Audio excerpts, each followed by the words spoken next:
Play cousins. Can we normalize saying F them and celebrate putting ourselves first? Can we do that? Let's do that. All right, play cousins. I debated whether I was going to talk about this or not, but I decided to let y'all in on it because we're taking this journey together, right? So in some of my recent previous videos, I talked about how, throughout my life, whenever I advocate for myself, it seems like it just really makes people unhappy. And this is especially so in professional environments, right? For some reason, I feel like a woman in general and a black woman in particular, and an educated black woman especially, just rubs people the wrong way when she has the nerve to advocate for herself. And so there was a situation with one of the people in the office that I was working in, and I just didn't like the way in which she would speak to me, which was very rude, very unprofessional, very insulting, very sharp, like almost like a dog barking at you, And so old me would have simply told her about herself and checked the situation and dared her to continue, right?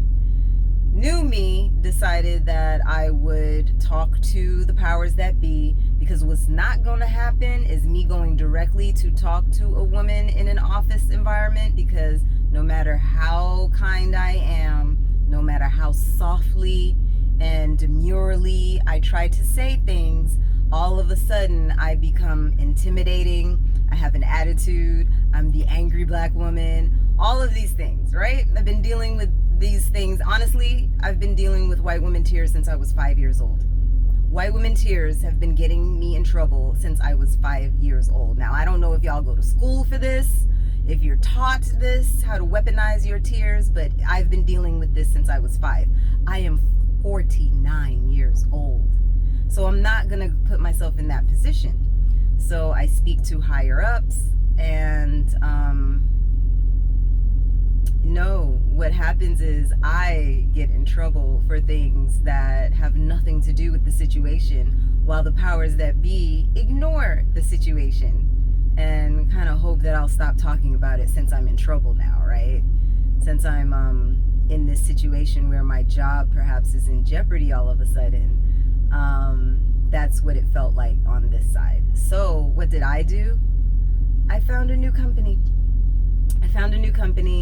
It was terrifying because there's this thing in trucking where you should stay someplace for at least a year, preferably 2 or 3 when you first start off, just to show that you're an employee that can hold on to a job. Being a job hopper is not something that's looked upon favorably by trucking companies. Though I would say if more trucking companies treated their employees, their drivers, and paid them, compensated them well, then there would be less job hopping, because no one's going to go anywhere if you're being taken care of. It's just that simple. So I changed companies, and I was terrified to do it because of all of those things, and I can't be happier. I cannot be happier. I am so glad that I did not let the fear of leaving someplace before I have the magical 1 year of experience, or 2 or 3, try to thug it out, because I am in a place now where I feel like I am appreciated. I feel like the office is full of people who either were drivers, were married to drivers, have been around trucks their whole lives, and so they understand what it is like to be out here. So if anyone is thinking about getting a trucking job, I would suggest looking for an office where the people in the office, at least a good majority of them, have been drivers, because working with people who are in an office who've never been out here on the road, it makes such a difference when the people in the office understand what you go through as a driver out here on the road. So imagine I'm sleeping in a dirt lot next to trucks with who knows who in it, I don't know. I'm just in a dirt lot waiting to get my load. I want to be nearby. It's 2, 3 o'clock in the morning, and I need to call to get assistance because I'm a new driver and I don't know everything. Even drivers who've been driving for forever don't know anything. And I have to call an after hours number, and the person is upset that they're being woken up at 5 or 6 o'clock in the morning when I've been up since 3 o'clock in the morning in the middle of a dirt lot. They're in their bed. So, I say all that to say,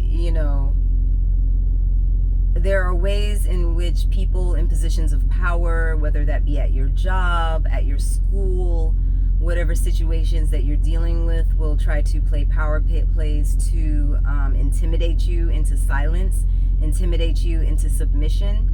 And I'm telling you, as someone who has all her life, for better or for worse, always advocated for herself and always spoken up.